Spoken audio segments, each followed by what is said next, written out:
சீமானுக்கு அடுத்தடுத்து நடக்கும் துரோகங்கள் இந்த பேரதிர்ச்சியை எப்படி தாங்க போகிறார்களோ அப்படிங்கிற தலைப்பில் தான் நம்ம இந்த காணொலியை காண இருக்கோம். நாம் தமிழர் கட்சி தம்பிகளுக்கு மிகப்பெரிய உழைப்பை கட்சியின் மேலே போட்டிருக்கோம் அப்படிங்கிறது மட்டும் இல்லாமல், என்ன நடந்தாலும் இந்த மக்களுக்காக நிற்கணும் அப்படிங்கிற ஒரு எண்ணம் இருக்குது. அவர்களுக்கு ஒரு கொள்கை பிடிப்பு இருக்குது.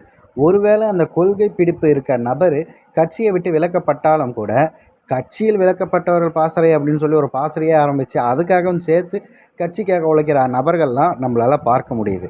அப்படி இருக்கும் பட்சத்தில் ஏதாவது ஒரு ஃபேம் கிடச்சா போதும், இதை நம்ம பயன்படுத்தி நம்ம முன்னுக்கு வந்துடணும், நம்ம பெரிய ஆள் ஆயிடணும்னு நினைக்கக்கூடிய பல நபர்கள் இன்னும் பல இடங்களில் இருந்துக்கிட்டு இருக்காங்க. அதில் நாம் தமிழர் கட்சி விதிவிலக்கு கிடையாது. அங்கேயும் இருக்கார்கள்ங்கிறது தான் யதார்த்தம். அப்படி இருந்து தான் சமீபத்தில் வெளிப்போன சில பேரை நம்ம கண்கூடாக பார்க்குறோம். நம்ம முழுக்க முழுக்க யார் துரோகம்னமோ அந்த கட்சியிலே சேர்ந்து நம்மளை திட்டுற மாதிரியான கேவலவாதிகளை நம்மளால் பார்க்க முடியுது.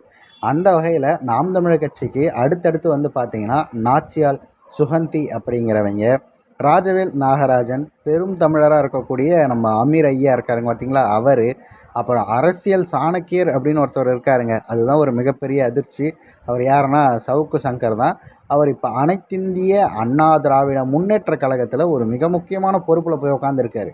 அதுவும் எதுக்கு அப்படின்னா, பாரத தேசத்தின் புதிய பிரதமரை முடிவு செய்யும் 2024 நாடாளுமன்ற தேர்தலில் அனைத்திந்திய அண்ணா திராவிட முன்னேற்ற கழக தொண்டர்களுக்கும் நிர்வாகியும் திறம்பட எதிர்கொள்ளும் பொருட்டு தேர்தல் குழு ஆலோசகர் யார் தெரியுமா? இவர் தான் பத்திரிகையாளர் திரு சவுக்கு சங்கர் அவர்களை நியமிக்கிறேன் அப்படிங்கிறத எடப்பாடி பழனிசாமி அவர்கள் வந்து ஒரு அறிக்கை வெளியிட்டு சொல்லியிருக்காருங்க. இதை பார்க்கும்போது தான் பலருக்கும் ஷாக் ஆகிட்டு, ஏதோ கொஞ்சம் அதாவது அவர் ஜெயிலில் இருக்கும்போது எவ்வளோ கஷ்டப்பட்டார்னு என்னென்னவோ பேசுவார், அந்த நேரத்தில் அவ்வளோ உதவியாக இருந்தார் அப்படின்னு சொல்லி சீமானுக்கு சொன்னதெல்லாம் அந்த ஒரு ப்ரெஸ் மீட் மட்டும்தான்.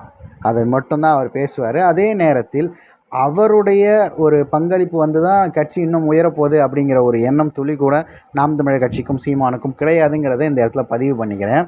நம்ம என்ன சொல்ல வரோம் அப்படின்னா, இவர்கள்லாம் துரோகி அப்படின்னு சொல்லிட்டு சில தம்பிகள் வந்து பேசிக்கிட்டு அந்த விஷயத்தை கடந்து போயிடணும்னு நான் நினைக்கிறேன். அதையெல்லாம் பெருசாக பொருட்படுத்தி அவர்களுக்கு பதில் சொல்வதுங்கிறது தேவையற்றது. ஏன்னா நமக்குன்னு ஒரு இலக்கு இருக்குது. அந்த இலக்கை நோக்கி நம்ம சென்று கொண்டு இருக்கோம். அந்த இலக்குக்கு தடையாக யார் வந்தாலும் அவர்கள் தூக்கி வீசப்பட்டு போகணுன்ட்டு அண்ணன் சீமான் அவர்கள் சொன்னதை மனசில் வச்சுட்டு நம்ம செயல்படுவோம். உண்மையாகவே கட்சிக்கும் மக்களுக்கும் உழைக்கணும் அப்படின்னு ஒருத்தவங்களுக்கு நம்பிக்கை இருக்குது அப்படின்னா, அவர்களுக்கு உண்மையான கொள்கை பிடிப்பு இருக்குன்னா அவன் கட்சியை விட்டும் போக மாட்டான். ஆனால் சீமான் அவர்களை தூரமாக போயிட்டு கத்திக்கிட்டும் இருக்க மாட்டாங்க. அது எல்லாமே கடந்து போகணும் அப்படின்னா நம்மளுடைய கொள்கையை நோக்கி நம்மளுடைய பயணத்தை நம்ம தொடர்ச்சியாக செஞ்சுக்கிட்டு இருக்கணும். இந்த அத்தனை விஷயங்களையும் கூட்டி அப்படியே தூரமாக தூக்கி போட்டுட்டு மற்ற வேலையை பாருங்கள் அப்படிங்கிறத இந்த காணொலி வாயிலாக சொல்லிக்கிறேன். இந்த மாதிரியான தொடர்ச்சியாக பல துரோக நிகழ்வுகள் பார்க்குறோம். அதனால் யாரும் அடங்கி ஒடுங்கி விடக்கூடாது அப்படிங்கிறத பதிவு பண்ணுவதற்காகவே இந்த காணொலி. இது குறித்து உங்களது பார்வை என்னங்கிறத மறக்காமல் கமெண்ட் பாக்ஸில் சொல்லிடுங்க.